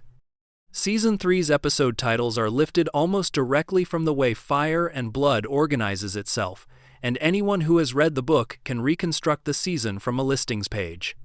The premiere is called Salt and Sea, Fire and Blood, which is the Gullet, since the battle happens on water, and the phrase marries the Valyrian element to the Targaryen one in a single line.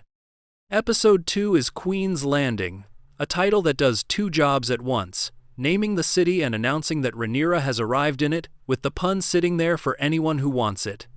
Episode 3 is Rhaenyra Triumphant, and that one is the book's own language, referring to the stretch where she holds King's Landing, wears the crown, and sits the throne she spent 2 seasons being denied.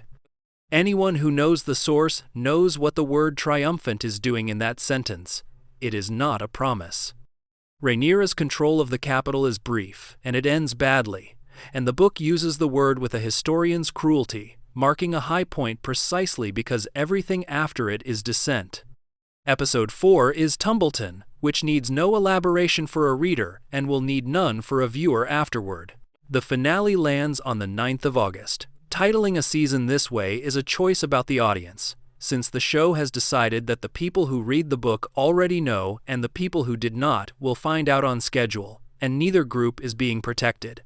Prestige television usually titles episodes with a line of dialogue nobody remembers. This one titles them like chapters in a history, because that is what the source is. 62. Why the Children Are So Young. The single largest change House of the Dragon made to Fire and Blood is invisible, and it is the reason for almost every complaint that followed. The show compressed the timeline. Martin's version of the dance takes place across a spread of years that gives everyone room to grow up, marry, produce children of their own, and die at a sensible remove from each other. Television cannot do that. Actors age, audiences lose patience with time jumps, and a series that recasts its leads every third episode stops functioning as a story, so the writers pulled the events closer together and accepted the consequences. Condell has explained the arithmetic directly, admitting that the young children in this show are very young, very, very young, and that the people on screen could only have children of a certain age and have it be believable. Follow that logic to its end, and you arrive at Maelor. Aegon and Helena's youngest son exists in the book because there has been time for him to exist, and in the compressed version there has not, which is why he was cut, which is why Blood and Cheese plays differently, which is why Martin wrote a blog post about butterflies. The whole dispute reduces to a calendar. Nobody in the writer's room disliked Maelor or found him inconvenient, and the timeline they built to keep two actresses playing the same women across a decade simply did not have room for a third child. Martin is right that removing him damaged things downstream. Condell is right that he could not have kept him without breaking something upstream. Both positions are correct, which is why the argument has never resolved and never will. 63. Every dragon Vhagar has killed. Vhagar's body count is the shape of the entire war, and she does not always mean to do it. Caraxes is the first, and the moment is an accident that ends the world. Vhagar catches Lucerys over Storm's End in a storm, both dragons out of control, and the size difference makes the outcome inevitable the instant she commits, since Caraxes is a young animal roughly the size of one of her limbs. Aemond does not order it. Vhagar simply decides, because 200 years of instinct do not consult the boy on her back, and a child dies over the sea because an old animal saw something small and moving. Every death in this story after that follows from those few seconds. Melee's is the second, and that one is intentional and coordinated. Rook's Rest puts Vhagar and Sunfyre in the sky together against a dragon fast enough to beat either of them alone, and the ambush works exactly as designed. With Melee's torn out of the air by two animals cooperating in a way dragons are not supposed to be capable of, that kill is planning rather than instinct, which makes it worse. Caraxes is the last, and the God's Eye is where the arithmetic finally fails her. Daemon's dragon is a fraction of her mass, and considerably meaner, and the fight above the lake is the one confrontation in the story where being the largest creature alive is not sufficient. Vhagar spent 180 years being the answer to every question. What happens over the God's Eye is the war finding a question she cannot answer, delivered by a man who understood that the only way to beat something that big is to stop trying to survive the attempt. 64. One actor, both Lannisters. Jefferson Hall plays Jason Lannister, and he also plays Tywin Lannister, who are twins, which means one man is having a conversation with himself in several scenes and almost nobody watching notices. The trick is in the performances rather than the technology. Jason is loud, vain, and dressed like a man who wants you to know what he owns, arriving at Dragonstone to propose marriage to Rhaenyra with the confidence of someone who has never been told no.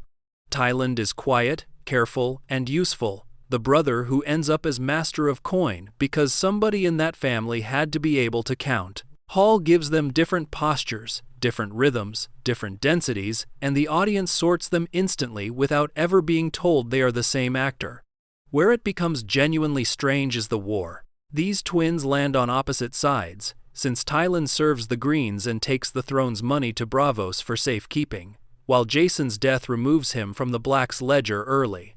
The same face turns up in both camps, and the show never draws attention to it, treating the doubling as a fact of casting rather than a device. Doing this with prosthetics or de-aging would cost a fortune and read as a gimmick. Doing it by hiring one actor who can convincingly be two people is cheaper, better, and almost invisible, which is the highest compliment available for that kind of work. 65. The Stark theme comes back. Season 2 opens at the Wall, and Ramin Djawadi opens it with music he wrote in 2011. The House Stark theme is one of the most recognizable pieces in the franchise. The cello line that plays under Winterfell and under Ned and under every promise the North ever failed to keep, and it had been dormant for years by the time House of the Dragon began. Jawadi brought it back for the scene where Jacaerys meets Cregan Stark, which is the first moment this show touches the North at all, and the effect on anyone who watched the original series is immediate and slightly unfair. He did not reprint it. Jawadi has described the new version as heavier and more poignant, reorchestrated to account for the years that have passed, which is a strange sentence given that House of the Dragon takes place 2 centuries earlier.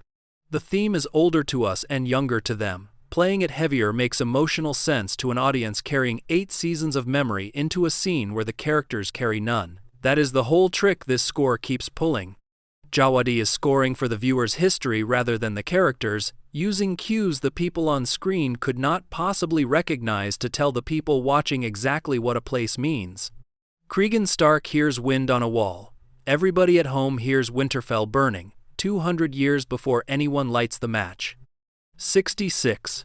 Blood and Cheese as a heist gone wrong. The most infamous scene in Fire and Blood arrives on screen from the wrong side of the room, and that inversion was the entire design. Martin's book tells the murder of Jaehaerys from where Helaena and Alicent are standing, which means the 2 assassins appear in it the way a storm appears, without warning and without interiority. Condell turned the camera around. His description of the approach to The Hollywood Reporter is unusually candid about the mechanics, explaining that they decided to tell it from their point of view and make it like a heist gone wrong, whereas in the book it's depicted purely from Helaena and Alicent's perspective, with Blood and Cheese coming upon Helaena as sort of the third act of their story. The stated goal was to build suspense and dread as they're looking for Aemond, which is why the sequence takes so long to arrive at the thing everyone reading the book was bracing for. Following the killers means watching 2 men who are not good at this. They get lost, they miscount, they improvise badly, and the horror comes from incompetence rather than menace, since a professional would have been finished and gone before Helaena woke up. The one thing Condell refused to show is the order that started it. He explained the choice by pointing at his actor, saying they intentionally cut away from that moment because he loves Matt Smith, and the look that he gives them just haunts him. Whether Daemon said what everyone assumes he said is left permanently unresolved on screen. 67. The choice that was cut. Fire and Blood contains a moment that readers have spent years describing as unfilmable, and House of the Dragon did not film it. In the book, Blood and Cheese find Helaena with 3 children and force her to choose which son dies. She picks Maelor, who is 2, reasoning that he is too young to understand what is happening to him. They kill Jaehaerys instead, specifically to punish her for choosing, and then they let Maelor live, having heard his mother select him. None of that exists in the adaptation, because Maelor does not exist in the adaptation. Condell explained the arithmetic to The Hollywood Reporter, noting that Rhaenyra and Daemon's children are much younger than they were in the book, as are Helaena and Aegon's children, because they haven't been together long enough to have 2 generations of kids. The compressed timeline gives Helaena only the twins, Jaehaerys and Jaehaera, so the assassins ask a simpler and colder question about which twin is the boy. Audiences notice that Helaena barely reacts, and Condell has defended that reading directly, saying what you're seeing in that sequence is a very human response, that it is shock. What the show trades away is Martin's cruelty, since the book's scene is engineered to destroy a woman rather than a child, and the loss of Maelor removes the mechanism. What it gains is a scene that can actually be performed by the actors available to it, which is the compromise this adaptation keeps making. 68. Helaena the Dragon Dreamer. Helena's prophecies are invented. Martin's Helaena has no gift of any kind, and the show turned her into a dragon dreamer, a person who sees forward and cannot explain what she sees to anyone standing next to her. Confirmation arrived in the 2nd season finale, when she appears inside Daemon's Weirwood vision and tells him plainly what happens to Aemond, saying he was swallowed up in the God's Eye and was never seen again. Fia Sabin has been notably relaxed about the deviation, telling Entertainment Weekly that she knows people feel passionately and lovingly toward the original story, and that she loves the idea that she can be surprised or that something could be subverted, since it more flatters the audience's intelligence when you get to surprise them. The shift in how she speaks was deliberate too. Earlier seasons give Helena riddles that nobody in the room bothers to decode, and the finale gives her a sentence anyone could follow, which Sabin explained to Variety as a retreat, saying the present is a little bit too painful to live in for now, so she's managed to step more forthrightly into this otherness, and she's not fighting it as much anymore. There is one change Sabin has publicly objected to. Book Helena rides Dreamfire before the murder, and the show implies she never liked flying at all, which prompted the actress to issue what she called her public statement that she would like to fly with Dreamfire. 69. The Wrong Eye and the Invented Knife. The fight on Driftmark differs from the book in almost every particular, starting with which eye Aemond loses. Martin took the right one, the show takes his left, a change with no obvious motive beyond how it frames on camera. What starts the brawl changes as well. Martin's version is triggered by Joffrey, who is 3, and has Aemond beating the children before anyone lands a blow on him. The show wakes Baela and Rhaena first, sends all 4 children at him together, and turns a one-sided assault into something closer to a pile-on, which redistributes the guilt considerably. The largest invention is Alicent with the knife. On screen she seizes Viserys's Valyrian steel dagger and lunges at Lucerys, opening Rhaenyra's arm in the process, and the room watches its queen attack a child in front of the king. Nothing like it happens in Fire and Blood, where the mothers argue and the argument stays verbal. That single addition converts a succession dispute into a blood feud with a witness list, and it is not Martin's. Timing moved too.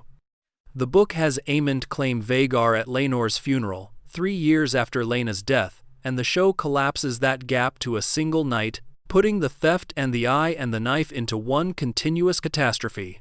70. The Taunt That Was Removed. Lucerys's death happens in both versions, and the show changed what it means.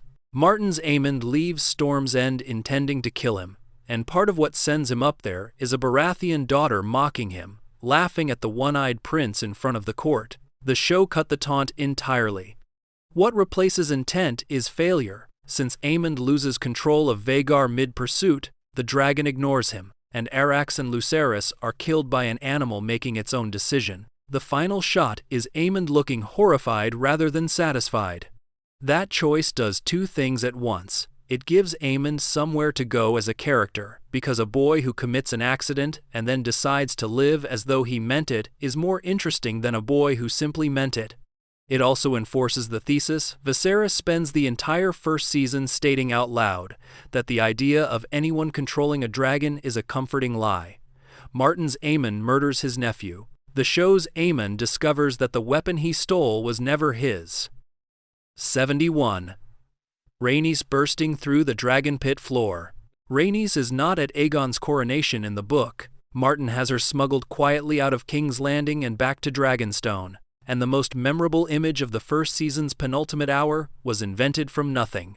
The staging came close to being far worse. VFX supervisor Mike Bell revealed the original plan had melees plow through thousands of people, a genuine massacre inside a packed hall, and the sequence was adjusted afterward with a higher exit and a much lower body count once the team decided that slaughtering a crowd did not fit who Rhaenys is. What survives is a woman who has every reason and every means to end the war in one breath, and who declines. The crowd itself does quiet diplomatic work. Fire and Blood's sources cannot agree on that coronation, since Munkin describes 100,000 cheering small folk, while Mushroom says the stone benches were half empty. And the show splits the difference by having the small folk herded in under guard. Both accounts are technically honored.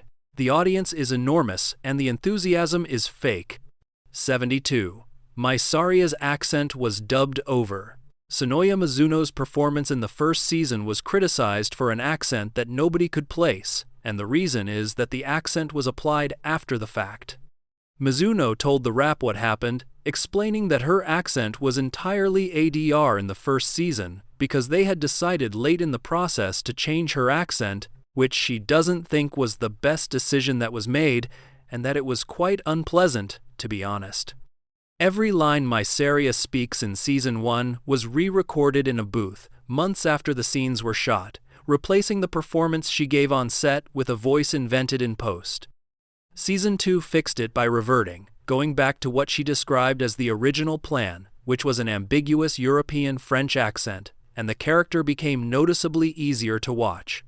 Her comment about the reaction is worth keeping, since she added that she's still aware a lot of people like to say what they like to say on the internet, and she's going to choose to ignore it. The internet spent a year mocking an actress for a decision made by other people in a room she wasn't in. 73. Mysaria softened, and an unscripted kiss. Fire and Blood's White Wyrm is considerably guiltier than the show's. Martin implicates Mysaria directly in Blood and Cheese, and the adaptation moves most of that weight onto Daemon, then rebuilds her as Rhaenyra's advisor and one of the few people in the story who tells her the truth.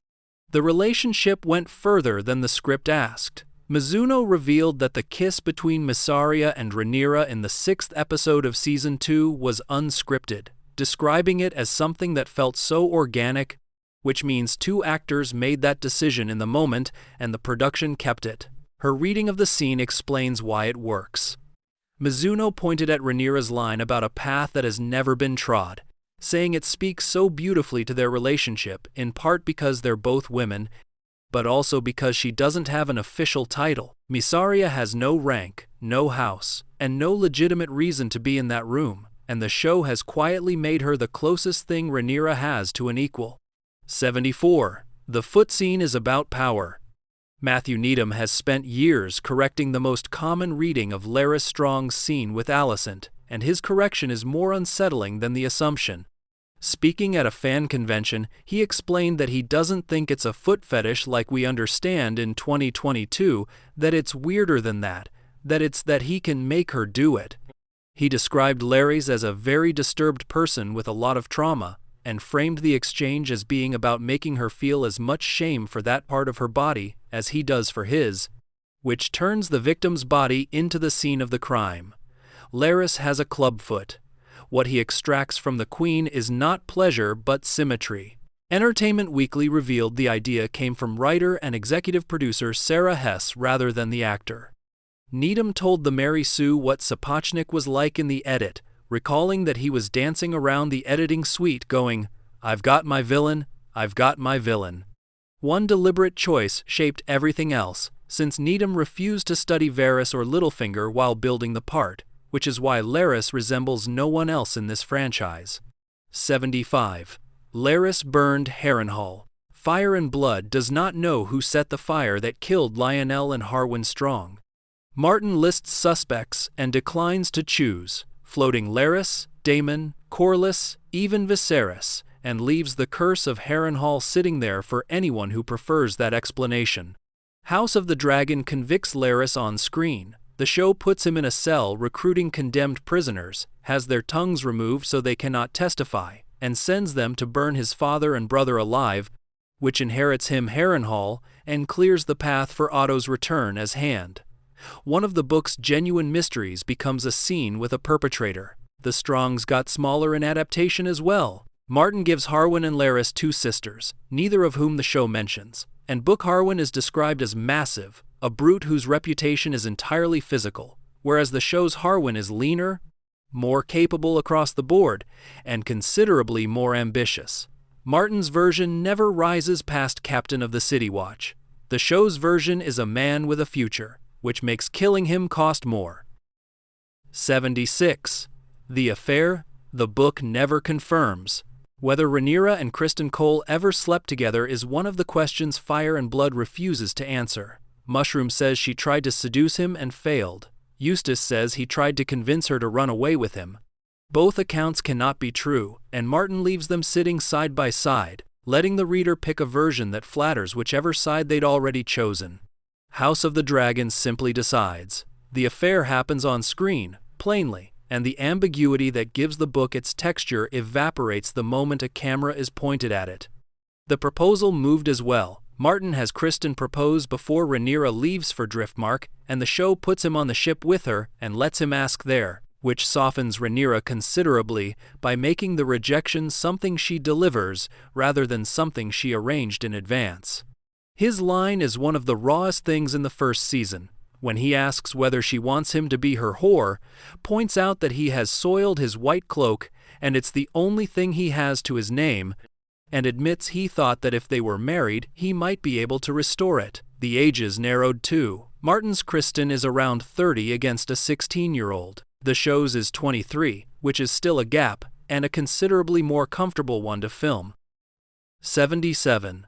The sowing became one massacre in a cave. Martin's sowing of the seeds is a grinding, ad hoc process. People try, people die, and the book keeps a tally, counting 16 dead and 48 injured across a series of separate attempts spread over days. Television cannot film a tally. Season 2's The Red Sowing compresses all of it into a single set piece, herding every dragon seed into a cavern beneath Dragonstone, summoning Vermithor, and then having Rhaenyra step aside and let the animal decide. Most of them burn in one continuous sequence, and Hugh Hammer and Ulf White walk out of the smoke. Several details are pure invention. The Dragon Keepers resign rather than participate, which forces Rhaenyra to call Vermithor up herself and puts the deaths directly on her rather than on an institution. Adam of Hull is found by sea smoke before any of this happens, rather than claiming him during the sowing as the book has it. Ulf's joyride over King's Landing does not exist on the page at all. The largest change is Jacaerys. On screen he resents the bastard writers, treats them as a contamination of something that belonged to his family, and sulks about it. In Fire and Blood, Jace devised the entire plan himself and led the new writers proudly, which makes the show's version of him considerably smaller than Martin's. 78. Cregan Stark and the Sean Bean Method. Tom Taylor plays Cregan Stark, and his approach to the part was to study a man who is technically his character's descendant. He told Entertainment Weekly that he used Sean Bean a lot, that for some reason he felt like he needed to because Cregan is Sean Bean's great-great-great-great-great-granddad, and that he wanted him to have the same presence. The walk atop the wall with Jacaerys opens Season 2 and expands a role the book keeps small, giving the North a face and a voice years before it enters the war properly. Taylor filmed those sequences across 3 separate days, spread over weeks, and described the role as a little tease for now. His account of the costume is the detail that undercuts the whole fantasy. The leather is heavy, and he told EW it was hot, maybe 25 or 30 degrees Celsius in England, while he stood on a set pretending to be freezing. Condell has said he would love to have Taylor back, but wants to play the story out a bit, which is a showrunner declining to spend a character before the moment that character exists to serve. 79. The titles became a tapestry. Season 1's opening credits follow blood running through a model of Valyria, tracing bloodlines through stone, and Season 2 threw it out for a woven medieval tapestry. The idea came from Condell, and the reference is a real object. He pitched the design studio YU&Co on the Bayeux tapestry, describing it as a famous work of art that is both a piece of art and also the story of a very particular period in medieval history, which is precisely what the show needed once the ancestry story was finished. His explanation for the change was structural, since the Season 1 credits existed to tell 20 years of time, and that had been brought to an end because the Targaryen ancestry is sort of set by then. Building it was genuinely strange. James Robertson at YU&Co led a process the studio called threadification, where 2-dimensional medieval illustrations were broken down into color, then broken again into thousands of individual dots, each one dictating where a single thread began.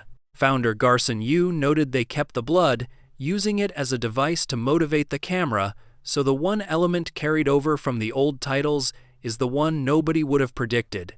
The tapestry updates every episode, stitching in history as it happens. 80. Dragons made of seals, pigs, and babies. Paula Fairfield designs the dragons' voices, and she starts by deciding who each animal is. Vhagar is an old lady, and Fairfield's description of her is not reverent, calling her tired, cranky, and IBS. What she builds them from is stranger than the personas. For Vhagar, she reached for infant sounds, explaining that she really loves using animals from our Earth because their expressions are pure emotion, and that babies are like that too. Melee's dying at Rook's Rest is seals, pigs, and some bird sounds, material in the higher range that can be twisted and manipulated until it stops resembling any of them. Vermithor humming softly before he chooses hue is something Fairfield calls his tell, a tiny sound that announces a decision before the dragon acts on it. The most telling moment is one where the music left. For the sequence where Silverwing sniffs out Ulf, Jawadi's score was removed entirely, and Fairfield explained that they took it out because the story of her discovering him was told through her voice. A composer with the most famous theme in television surrendered a scene to a sound designer because the dragon was doing the acting. Sound supervisor Al Circuit supplied the note that explains the whole department. Sapochnik described Caraxes to Fairfield as a failed white boy rapper, and somehow that instruction produced the Blood Wyrm. 81. The Blood Wig. Rosalia Colora runs the hair department, and the scale of it is the first surprise. She told Allure the show carries 20 to 30 principal characters and hundreds of wigs, custom made by Alex Rouse in London, the same house that supplied Game of Thrones, using human hair and lace fronts. The platinum recipe itself is old, since Colora explained it was created back in 2009 and contains 7 different colors inside a single wig. Fake blood permanently stains platinum blonde pink. That fact governs the entire operation. Emma Darcy's Rhaenyra rotates between 3 wigs, one of which Colora calls the Blood Wig, kept specifically for scenes where the character gets ruined, and during the Battle of the Gullet in Season 3, the team had to remove bloodied Valyrian locks and restitch replacements between takes. Colora's framing of the work is worth stealing. She treats hair as armor, explaining that as Rhaenyra becomes a warrior, the hair becomes more armored, tightening into braids that read as protection rather than decoration. The whole cast is bald-capped underneath, so you see partings, you see scalp, which is why nothing on this show looks like a wig. Olivia Cooke is the exception, wearing a 3/4 piece, since Colora said they used about 2 inches of Olivia's own hair front. 82. Millie Alcock didn't know she was reading Arya's lines. Millie Alcock was living in her mother's attic and washing dishes in Australia when she recorded the self-tape that made her Rhaenyra. She had never watched Game of Thrones and had no idea what she was auditioning for, and the sides she'd been given were not from this show at all. A friend recognized them. She recalled him telling her that this is a Game of Thrones scene, that this is the scene with Arya Stark, which is how she found out she was performing dialogue written for a different character in a series she'd never seen. Auditions began around November of 2020, and Alcock's account of what followed is brief, since she did 2 self-tapes and then got a phone call and everything changed very drastically, and she had no idea how big her part was until they sent her the script. The scale broke her frame of reference. Standing on the 35,000 square foot multi-level Red Keep, she told the Hollywood Reporter that she'd done Aussie television where the whole show's budget is less than 1 episode of Dragon, and that she'd never been on a $100 million set like that before. Her method for catching up was homemade. She built big graphs of all the houses, mapping a world she'd never read a page of, so she could work out what any of it was worth. 83. Rhys Ifans ruined everyone's takes. Otto Hightower never smiles. Rhys Ifans, by every account from the people standing next to him, would not stop. Millie Alcock said Ifans has a certain twinkle under his eye, and compared the way he moves to the Grinch, which is not how anyone describes the Hand of the King on screen. Fabien Frankel's account is more damaging, since he explained that Ifans would scream obscenities during your close-ups so that you'd uncontrollably laugh during your takes, so much so that at times production would have to intervene and say, "Rhys, we need you to kind of leave so we can get the take." A man was removed from sets so his colleagues could finish scenes. His reading of Otto is more generous than the character deserves. Ifans told Den of Geek that Otto is absolutely capable of remorse, that he doesn't know whether he's capable of feeling remorse for lengths of time, but that he's visited by his emotions frequently. His line about Considine's departure separates the actor from the part cleanly, since Ifans said he thinks Rhys misses Paddy more than Otto misses Viserys. 84. Stones in the Boot. Aegon comes out of Rook's Rest burned, broken, and permanently altered, and Tom Glyn Carney rebuilt the performance from the body up. He asked for hardware. He told The Hollywood Reporter he requested a piece inside his mouth to sort of distort his speech and describe the transformation as going from Richard II to Richard III, which is a Shakespearean way of saying the king stopped being pitiable and started being dangerous. The prosthetics did the rest, and he said they instruct him how to move now, letting the makeup dictate the physicality rather than fighting it. The limp was the problem. Glyn Carney kept forgetting to do it, which is the kind of continuity error that ruins a season, so he put stones in his boot.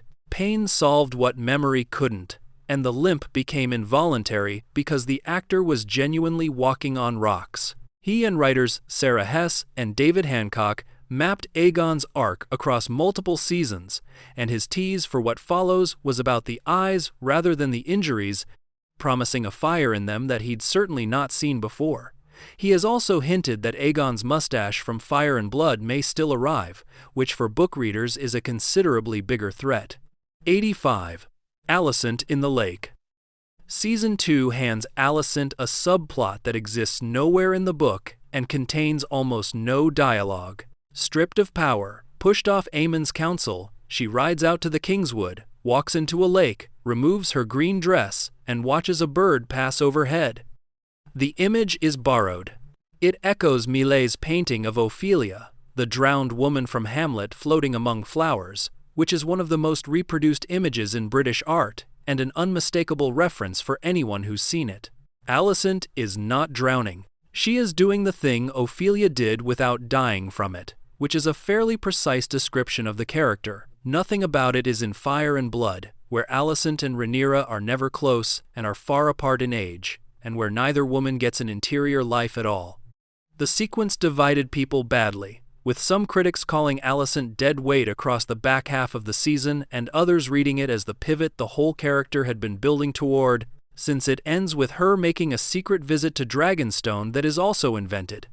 A queen taking her clothes off in a lake is either the emptiest scene the show has produced or the only one where she is not performing for anybody. 86. Spain and Portugal play Westeros.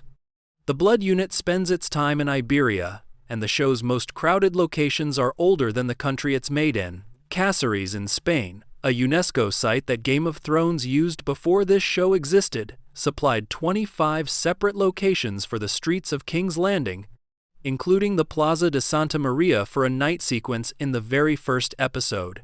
Trujillo nearby, also a former King's Landing, contributed exterior walls and La Alberca, a pool carved 14 meters down into rock. The Red Keep Gardens in the Rogue Prince are the Santa Clotilde Gardens at Lloret de Mar in Catalonia, which now runs a Westeros tour for anyone who wants to walk them. Castillo de la Calahorra in Granada became Pentos. Portugal supplied the strangest one. Dragonstone's exteriors are Monsanto, a ruined hilltop castle in a village that calls itself the most Portuguese village in Portugal, built into and around enormous boulders. Getting there required helicopters, since the site is effectively unreachable by road for a film crew, and the production did not go back for Season 2. Some locations are worth the helicopter exactly once. 87. Emma Darcy won the sword argument. Rhaenyra carries a sword in Season 3 because Emma Darcy asked for one and would not drop it. Their summary of the negotiation is short and undisguised, saying they just want to say they won that battle, and that it's okay to say they won that battle. Condal came around to it as a symbol. He explained that they use it to show her metamorphosis as a character, and that it felt very real and natural and true to Rhaenyra, especially after the scene in Season 1 where she sort of rejects the last vestiges of this kind of feminine prison. The writers then did something crueler than simply arming her. The blade is Jacaerys's own sword, kept after his death, which means Rhaenyra goes into her war carrying the weapon of the son she lost. Darcy described the object as preserving, saying, "There's definitely a kind of energy to objects like that get passed on." What makes the season's physicality remarkable is that Darcy filmed it recovering from ACL surgery. Crutches waited off camera between takes, and they described the arithmetic of it with some humor, explaining that their allotted walking time would get used up on screen, and then they would sort of hop about. A queen striding through a war, filmed by an actor who could barely walk to the mark. 88. The execution they made look bad on purpose. Rhaenyra beheads Otto Hightower in Season 3's second episode, and she does it badly, which took effort to arrange. Sarah Hess explained the intent on the official Game of Thrones podcast, noting that usually on television it's one clean motion and it's gone, and that they definitely wanted her to not be good at it. Executions on screen are almost always competent, because competence is easier to shoot and easier to watch, and a queen who has never taken a head before should not be able to take one cleanly. Hess also revealed an argument from the writer's room about Alicent. The debate was whether Alicent should be brought in sooner, and Hess delayed it deliberately, explaining that she wanted to be on Rhaenyra because of the weight of the thought, "I'm going to kill a man." Holding the other woman out of the frame forces the audience to sit with the one holding the sword.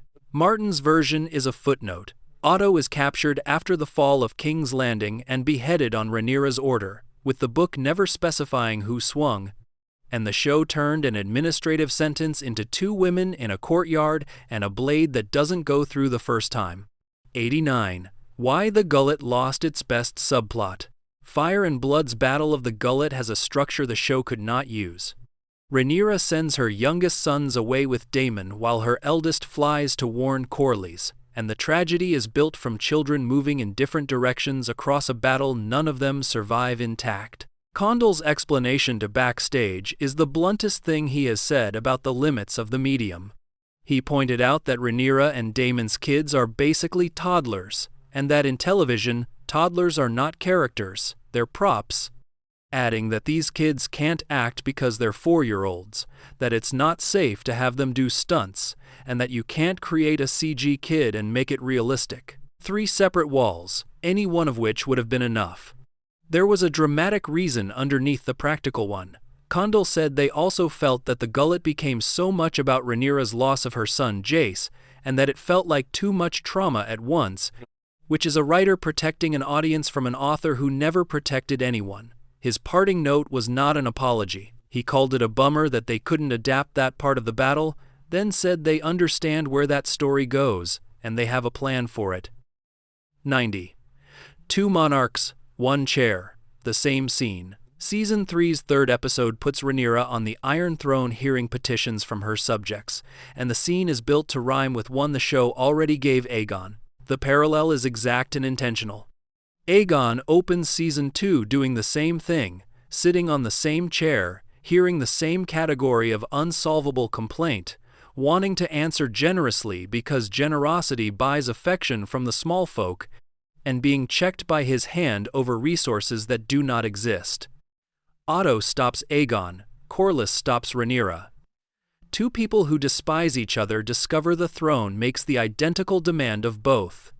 The title carries its own reference, drawn from the chapter of Fire and Blood that begins after Rhaenyra takes King's Landing, which is Martin's language rather than the show's. There is one statistical oddity worth noting about the episode. Nobody dies in it, on screen, at all, making it only the 2nd hour in the show's history to manage that after Season 2's Regent. A series about a civil war produced 2 episodes in 3 seasons where the body count was 0, and both of them are about the machinery of governing rather than the war. That's the end of the facts, and if you're still awake, thank you for staying this long.